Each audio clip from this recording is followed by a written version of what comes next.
Quelle est la pire connerie que tu aies fait? Alors, la pire connerie... Oh non, non, non, pas la pire connerie. Une histoire rigolote. Une histoire très, très rigolote, mais il faut retenir les noms. Hein, donc, on va donner des noms un peu pour conserver l'anonymat. On va appeler Bob et Jean. Alors, le truc, c'est qu'on savait que on a un ami Jean qui fait du taekwondo. Et le mec est premier dan de taekwondo. Donc en gros, tu sais, quand tu finis la ceinture noire, quand tu vas au-dessus, t'as genre premier dan, deuxième dan, troisième noir. En gros, il faut être quand même assez expérimenté. Parce qu'il en fait genre depuis 10 ans. Mais le mec veut pas faire des compétitions nationales, du coup, il s'est arrêté à premier dan. Et le truc, c'est qu'il a des amis, beaucoup de filles amies. Et un jour, mon ami Bob a couché avec une de ses filles. Et il est venu à moi me dire voilà, Enzo, j'ai couché avec. Voilà, il y a le nom de la fille. Le problème, c'est que je sais pas comment va réagir Jean. Je dis ouais, je sais pas. Parce que le problème, c'est que c'est un mec calme, mais il faut pas le chercher, quoi. Et on s'est dit merde, il a quand même couché avec une de ses meilleures amies. Comment il va le prendre? Et moi, je suis allé en parler avec Jean, et je lui ai dit voilà, est-ce que tu sais que ce qui s'est passé pour la fille? Il me dit ouais, elle a couché avec Bob. Il me dit bah, oui, oui, c'est ça. Ça va, tu prends pas mal? Il me dit non. Je lui fais bah ok, voilà. Il me dit pourquoi tu me dis ça? Bah, parce qu'en fait, Bob, il est méga stressé.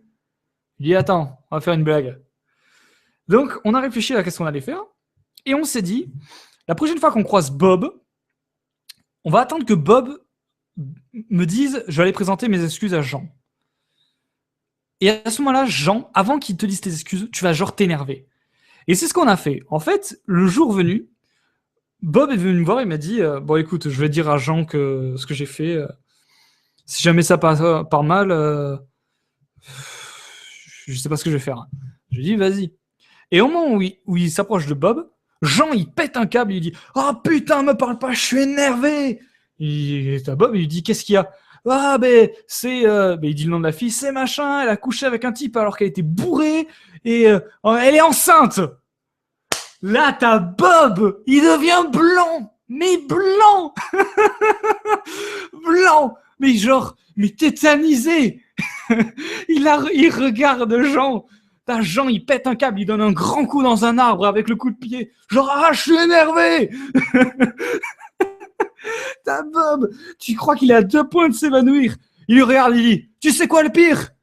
C'est que je me fous de ta gueule. Alors là, Jean, il a... Oh, les enculés. Qui devient, mais... d'un seul coup, tu vois, il s'appuie sur un truc, genre, j'ai failli m'évanouir, les gars. Depuis, il nous dit, plus jamais vous me faites ça. Vous me faites ça à nouveau, mais je vous tue. Le mec, il a cru être... Ah putain, mais il était tellement pas bien. Par contre, nous, on était en PLS, tu vois, par terre. C'est limite, moi, j'en pouvais plus. J'avais du mal à respirer à force de rire. C'est pas bien de faire ce genre de blague. Surtout que ça faisait peur, parce que l'autre, quand il disait ça énervé, il dit ça énervé un peu de normal, tu flippes. Quand le mec est costaud ou avec des muscles, tu flippes encore plus. Mais quand en plus le mec fait du taekwondo de premier dan, le mec, on a déjà fait 2-3 entraînements. Il m'a déjà montré comment il faisait ses prises. Il a failli me péter un bras 1 ou 2 fois en faisant les gestes. Facile. Donc là, face à un mec comme ça, face à un mec comme nous, en 2 secondes, il nous met KO, on est par terre. Hein. Donc voilà, c'était rigolo. Ça fait partie des coups de salaud que j'ai fait.